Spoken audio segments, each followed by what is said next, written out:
آپ جانتے ہیں کہ جب کائنات کے سب سے عظیم انسان ہمارے پیارے نبی حضرت محمد صلی اللہ علیہ وسلم پر اللہ کا پیغام یعنی وحی نازل ہوتی تھی تو آپ صلی اللہ علیہ وسلم پر کیا کیفیت گزرتی تھی؟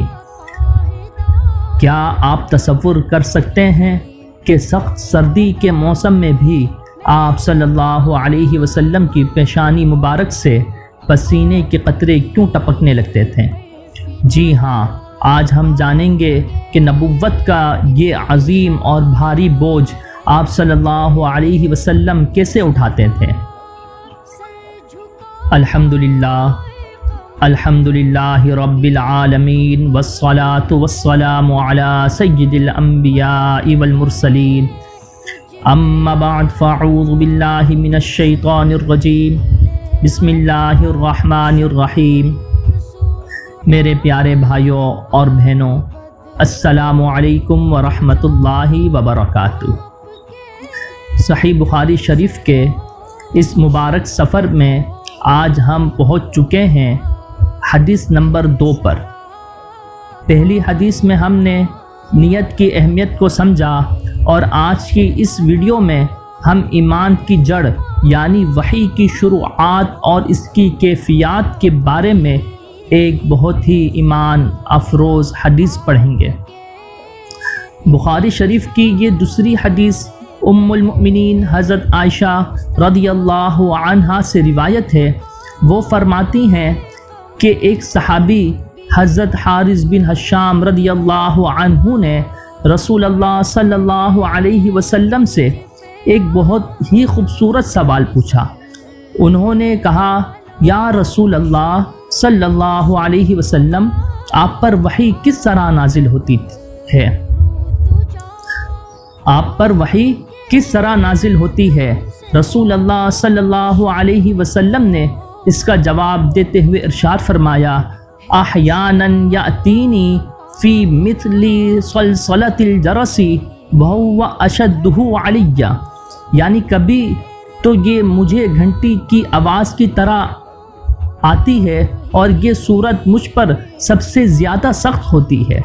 پھر جب یہ سلسلہ ختم ہوتا ہے تو جو کچھ فرشتے نے کہا ہوتا ہے مجھے یاد ہو چکا ہوتا ہے۔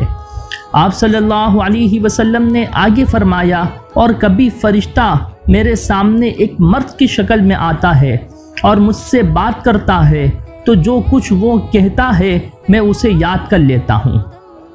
پیارے بھائیوں اور بہنوں، اس حدیث میں نبی کریم صلی اللہ علیہ وسلم نے ہمیں وحی نازل ہونے کے 2 الگ الگ طریقے بتائے ہیں جن کو سمجھنا ہمارے ایمان کو تازہ کر دیتا ہے۔ پہلا طریقہ گھنٹی کی آواز۔ آپ صلی اللہ علیہ وسلم نے فرمایا کہ یہ طریقہ آپ پر سب سے زیادہ سخت اور بھاری ہوتا تھا۔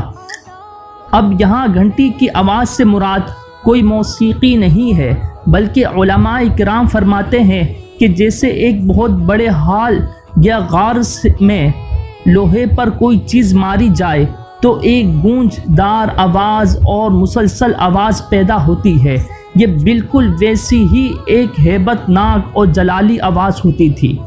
یہ آواز دراصل فرشتے کے بولنے سے پہلے کی ہوتی تھی تاکہ نبی کریم صلی اللہ علیہ وسلم دنیا کے ماحول سے کٹ کر پوری طرح اللہ کے پیغام کی طرف متوجہ ہو جائیں۔ یہ کیفیت اتنی بھاری ہوتی تھی کہ حضرت عائشہ رضی اللہ عنہا فرماتی ہیں، میں نے سخت سردی کے دن میں بھی آپ صلی اللہ علیہ وسلم پر وحی نازل ہوتے دیکھا، اور جب وحی ختم ہوتی تو آپ صلی اللہ علیہ وسلم کی پیشانی مبارک سے پسینے کے قطرے ٹپک رہے ہوتے تھے۔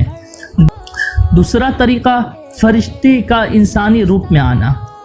یہ وحی کی نسبتاً آسان صورت ہوتی تھی۔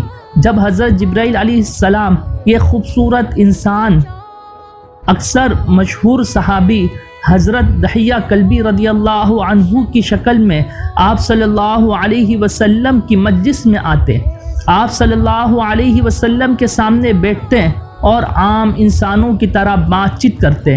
اس صورت میں آپ صلی اللہ علیہ وسلم کو جسمانی تکلیف نہیں ہوتی تھی، کیونکہ فرشتہ انسانی درجے پر آ کر بات کرتا تھا اور آپ صلی اللہ علیہ وسلم اسے آسانی سے یاد کر لیتے تھے۔ میرے پیارے بھائیوں اور بہنوں، اس حدیث کا سب سے بڑا سبق یہ ہے کہ یہ دین، یہ قرآن اور یہ احادیث جو آج ہمارے پاس اتنی آسانی سے کتابوں اور موبائلز میں موجود ہیں، یہ ہمارے نبی صلی اللہ علیہ وسلم تک اتنی آسانی سے نہیں پہنچے تھے۔ اللہ کا پیغام دنیا تک پہنچانے کے لیے رسول اللہ صلی اللہ علیہ وسلم کو شدید ترین جسمانی اور روحانی تکلیفوں اور بھاری مراحل سے گزرنا پڑا۔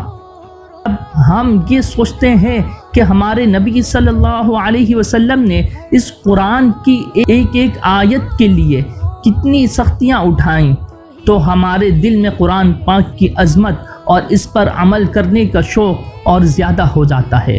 اللہ پاک سے دعا ہے کہ وہ ہمیں قرآن و حدیث کو سچے دل سے پڑھنے، سمجھنے اور اپنی زندگیوں میں نافذ کرنے کی توفیق عطا فرمائے۔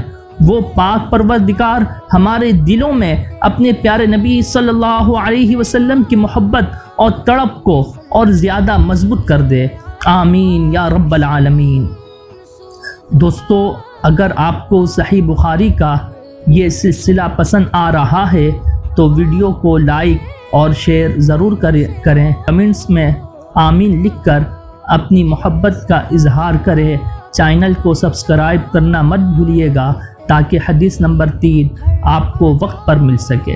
اگلی ویڈیو تک کے لیے اپنے بھائی کو اجازت دیجیے۔ اللہ حافظ۔